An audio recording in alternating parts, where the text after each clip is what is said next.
Good day, I'm Norman Wahlberger. Today we're going to expand matrix theory in a bold new direction using this new framework for negative numbers and integers that we've been developing. So we now have control of integers, and so we can use those integers to populate pixels, and then the pixels populate maxels. And the maxels are a replacement for matrices. They are an extension of the idea of a matrix. So we're going to introduce a new type of object represented by this max bracket int.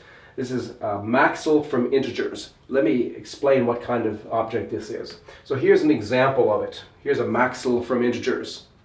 And you may recognize that inside it there are pixels. A pixel being a list of two numbers.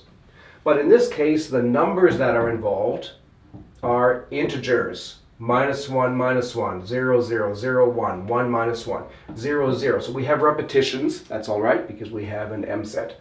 1, -1, 1, -1, 1, 2. And of course the order doesn't matter. So this is a M set or multi-set of pixels, and a pixel now is allowed to have integer entries.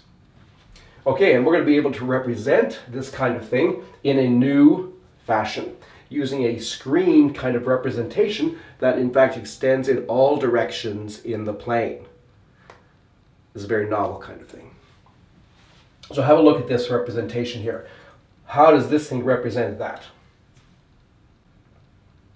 Well, first of all, you see these four lines forming this cross on the page, signifying this special point here, or the special position.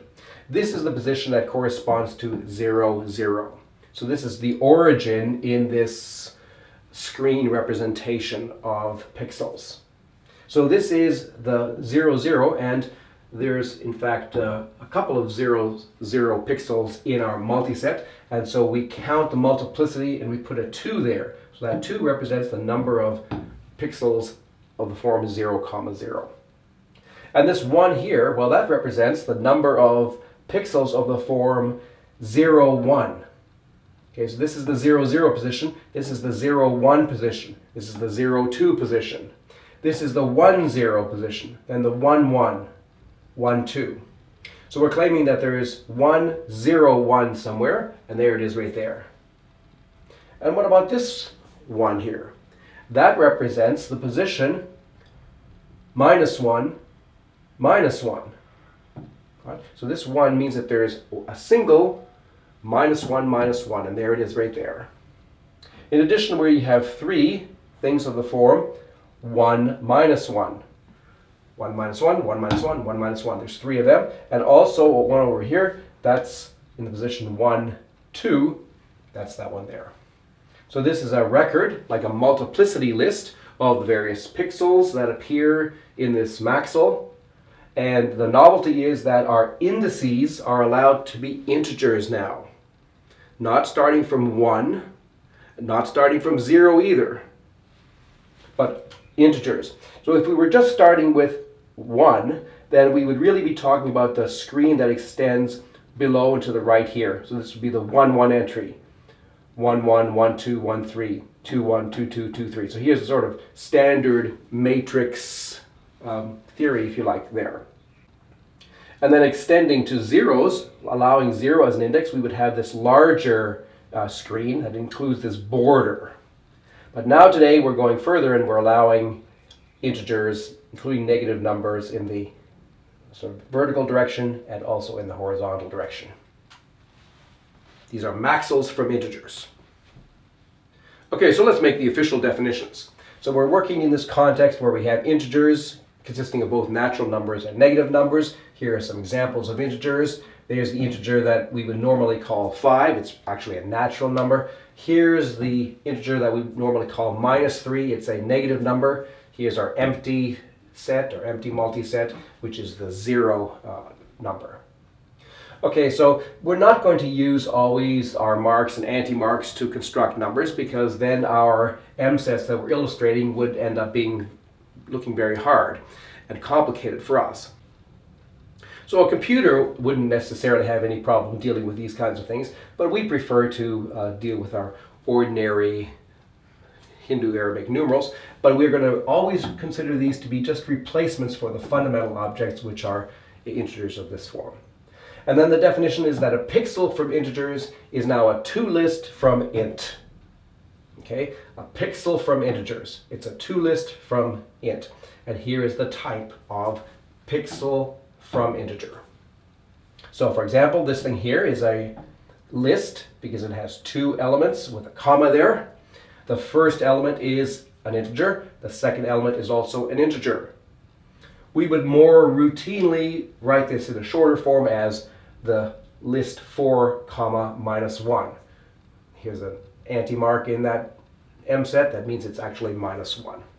So this is a pixel from integers. And then a maxwell from integers is an M set of these pixels from integers. And the type is max int. So for example, here is a maxwell from integers. It's a multiset consisting of a lot of pixels, and the pixels are from integers. You can see they have integer entries. And there are two lists. They each have a pair of entries. And so now it's natural for us to extend our representation of maxwells from what formerly we were considering in terms of natural numbers now to these integers as indices. And for that we move to the integer screen, which is basically the entire page extending in all directions. And prominently we have these 4 lines represented by these 2 vertical ones and these 2 horizontal ones that will sort of frame this screen and tell us where we are. Okay, so let's make sure that we know where the labels all fit. So each one of these little boxes is the home of a pixel from integers. Prominently, the first one and the most important is the origin of this picture, the 0, 0 pixel. It's right in the middle of these 4 lines. And then as we go down, the first coordinate increases, just like for ordinary matrices, 0, 0, 1, 0, 2, 0. And correspondingly, if we go up, well, then we decrease to become negative valued, minus 1, 0, minus 2, 0, minus 3, 0, and so on. If we move to the right, then the second entry increases. So we go 0, 1, 0, 2, 0, 3, and so on. And if we move to the left, well, then it becomes 0, minus 1, 0, minus 2, and so on. And so down here, we have 1, 1, 1, 2, 1, 3, 2, 1, 2, 2, 2, 3, 3, 1, 3, 2, 3, 3, and so on. So here is the sort of more familiar framework for matrices. And now we're extending everything to the integer story. And note that we've made some special markings here for the diagonal elements, 0, 0, 1, 1, 2, 2, 3, 3, along with the negative ones, minus 1, minus 1, minus 2, minus 2, and so on. They play a particularly important role. So this diagonal is distinguished by going through our distinguished central square. So this is now the new framework for linear algebra. Okay, it's a 21st century framework for linear algebra, encompassing familiar matrix theory, but also extending it in a very important new direction. And so now, of course, we can represent a maxwell on our new screen just by recording the various multiplicities of the pixels that occur. So let's have a look at this example. So here's a maxwell. It's a multiset of pixels from integers. And we want to record how many pixels there are in this multiset of different kinds. So we might start with this one here, the first one that's pictured, although remember this thing is unordered, so it's not necessarily the case that things are organized in a coherent way here. But here we see the pixel minus 2, minus 1. Now where is that going to be? Well, here is 0, 0. If we go up in the vertical direction, we are decreasing the first entry. So vertical is the first entry here. So there's 0, there's minus 1, there's minus 2. And then if we want to go minus 1 in the horizontal direction, it means we're over here. So this pixel is represented by this little portion of the screen. And how many of them are there? There's 1, 2, and no more. So there's 2 of them. So I've taken care of those 2. How about minus 1, 2? Well, that'll be minus 1 in the vertical direction and 2 in the horizontal direction. So we're over here. And how many of those are there? Just the 1. How about 0 minus 1? So 0 in that direction, minus 1 in the horizontal direction. That's right there. And there's 1, 2, 3 of them. A 1, 1, there's 1 of them. A 2, 1, so that's 2 down and then 1 across. There's 4 of them. And 0, 3, 0, 0, 0, 1, 0, 2, 0, 3. There's 1 of them. So to make this maybe more readable, I could fill in the rest with some zeros to structure the thing a little bit more clearly, give it some more shape. Although strictly speaking, I don't really need to do this because I'm just recording which pixels are there. And there's no obligation for me to record everything in a nice little rectangular array. I can do so if I feel like it, but I don't have to. So that would be one reasonable representation, if I've done it correctly, of this maxle, M. Now over here, I want to also indicate the support of this maxle. So the support of a maxle is a set of pixels, the set of pixels that actually occur in the maxle. It's one way of thinking about that is we're stripping away all multiplicities and just considering all things which are actually occurring. So in this story, what's occurring is minus 2, minus 1, which is that first one there. And here that would be sort of up here. Let's draw a little square there. That one's appearing. And then we had minus 1, 2. That was this one here, so that one's occurring. And then this one over here, that one's occurring. That's the 0, 3. And we also had this one here, that's 0 minus 1. That was occurring 3 times, so we'll record it. And there was also the 1, 1, which is down here. And the 2, 1, which is down here. Okay, so if I actually sort of make this a bit clearer, so we can represent the set of pixels that occur by just recording the non-zero multiplicities, and we could call that f of m, short for frame. So in a previous video I talked about sets of pixels as being frames. So this multiset has this as its frame. And another notation that I introduced is the idea of support. The support of the maxle is this frame. So we're proposing a very big change here because matrix operations, matrix multiplication and algebra are just workhorses of modern mathematics. Someone like me, a professional mathematician, will have done thousands and thousands of matrix calculations in my career. And even undergraduate students will do dozens, if not hundreds, of matrix calculations. So it's a big shift to start thinking, first of all, as matrices not just contained in little rectangular boxes, but sort of spread out. And also, even more perhaps novel, the idea that the extent of these boxes can range also over integer kind of indices. So it's a big shift going from this corner screen point of view that we started with to now this full integer screen point of view towards maxles. It's a big shift. And it certainly requires some conceptual adjustment. And I'd like to just point out that this kind of thing has some precedent. That if we go back 300 or 400 years to Descartes' time, where Cartesian coordinate geometry was really first introduced, Descartes was very reluctant to think about geometry on an entire plane in a coordinate sense. He much preferred to think in terms of quadrants. So he would divide the plane up into 4 quadrants and say this positive quadrant, that one is comfortable with because he can label the indices with positive numbers. So back in Descartes' day, negative numbers were viewed with some suspicion. Yes, one could see that they were useful for certain things, especially describing debts, but their geometrical significance, their essential mathematical significance was not entirely so familiar as it is today. So what we're really doing is, I suppose, proposing an algebraic analog of going from this geometrical story to the more familiar full plane story of the modern Cartesian geometry, an analog of that in the algebraic setting in terms of studying matrices and linear algebra.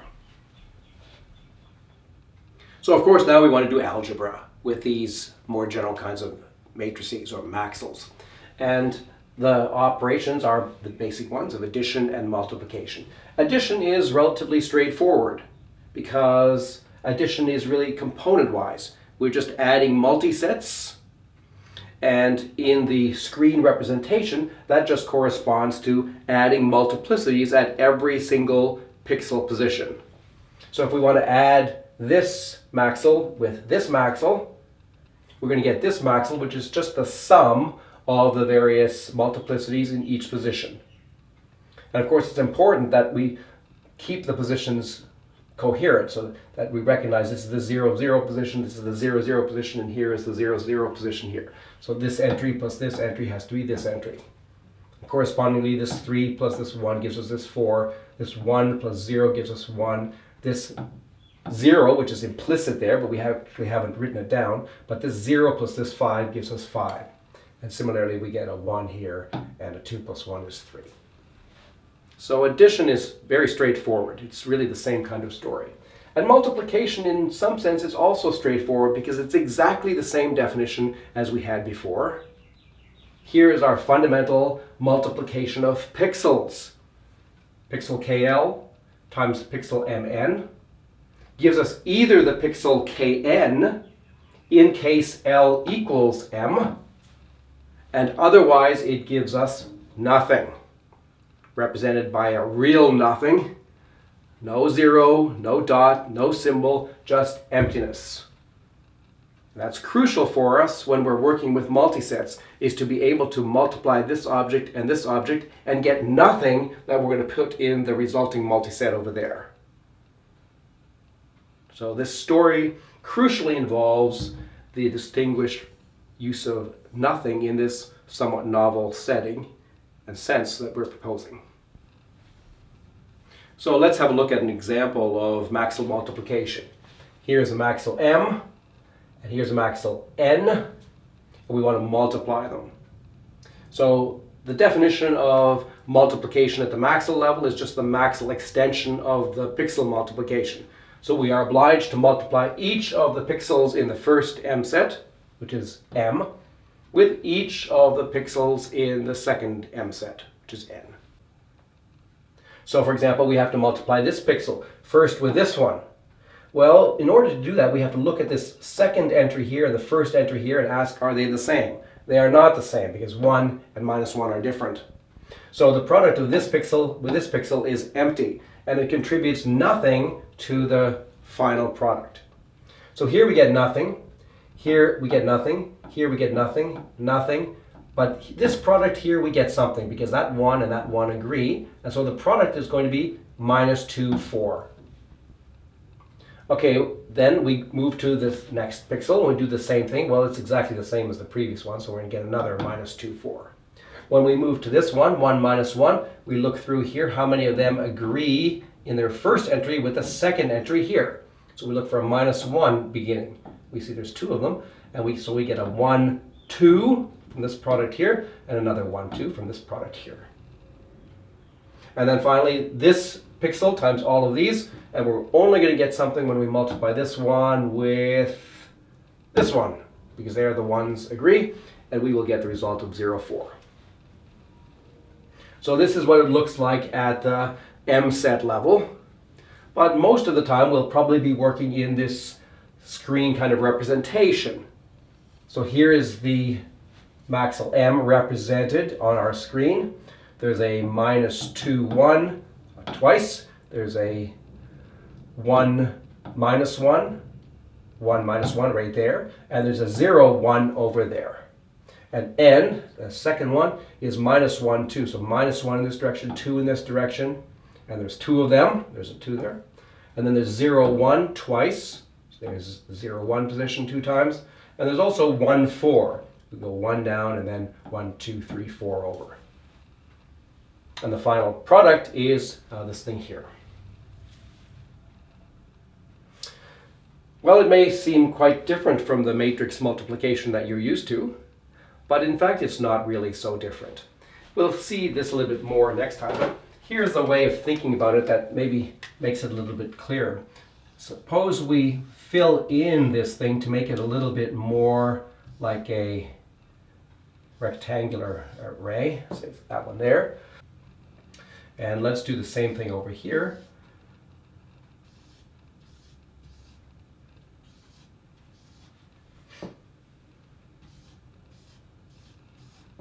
And we'll fill out also some zeros here. So what one can do is think about having arrays. And actually it's best to actually go over one more so that we're in a diagonal situation. Then we get a better correspondence with the usual matrix multiplication. So let's go over there. So I've now gone over to the -2 entry on the top. And then if I kind of put a border here, and a border here, and a border here, then you can convince yourself that this product here is this one here, in the sense of just doing sort of ordinary matrix multiplication on these sort of traditional bordered maxils. So for example, this entry here is the result of taking this row here and this column here and going 0, 0, 0, 2. That's how we get that one. One doesn't have to do this, but if one wants to connect a little bit more directly with one's intuition about ordinary matrix multiplication, this is one way of proceeding. We'll have a look at this kind of thing and a little bit more generality next time. So here's a little exercise for you finally to practice a bit of matrix multiplication. Suppose that M is this particular maximal, a little bit symmetrical. And here's another one also symmetrical called N. Have some fun finding powers M to the K, N to the K for various powers for these two maximals. In our next video we want to understand this algebra a little bit better. We want to connect this new kind of maximal theory with the previous one that we had, the more limited one where we were just talking about maximals from natural numbers. And we'll see that many of the same concepts apply and that we have a very rich algebraic structure. And in some ways a more symmetrical and aesthetically pleasing one than we had before. So really new and exciting directions for matrix theory and in fact linear algebra. Hope you'll join me for that. I'm Norman Wahlberger. Thanks for listening.